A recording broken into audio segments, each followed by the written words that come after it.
Good morning everyone. তো তোমরা দেখতেই পাচ্ছ আজকে সকাল সকাল বেরিয়ে গেছি কলেজ যাওয়ার জন্য। আর পুরো রাস্তা ফাঁকা, কারণ আজকে অনেকটাই সকালে বেরিয়েছি, যে মেট্রোই খোলেনি।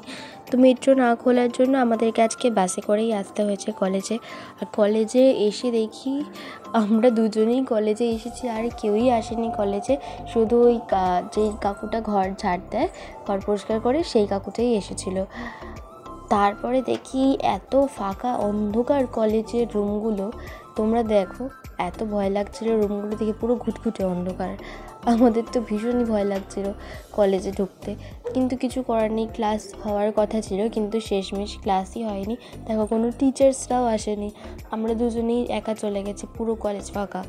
তারপরে সকাল সকাল নাকি রাখির খিদে পেয়ে গেছিলো, তো আমি রুটি আর বেগুন ভাজা নিয়ে গেছিলাম, তো ওটাই খাচ্ছিলো। তারপরে ক্লাস শেষ হয়ে যাওয়ার পরে আমিও রুটি বেগুন ভাজা খেলাম, আর রাখি নান আর ঘুগনি খেলো।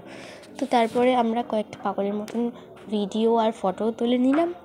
তারপরে রাখিকে আমি বলেছিলাম আমার একটা সুন্দর করে ফটো তুলে দেওয়ার জন্য, তো ও এই ফটোটা তুলেছে, দেখো ওর কাণ্ড। আর তারপরে কলেজ থেকে বাড়ি ফেরার জন্য বেরিয়ে গেছিলাম মেট্রোতে। আর মেট্রো করে আসার পরে আমরা এখন চলে যাচ্ছি এসকেলেটারে করে, পাগলামি করতে করতে।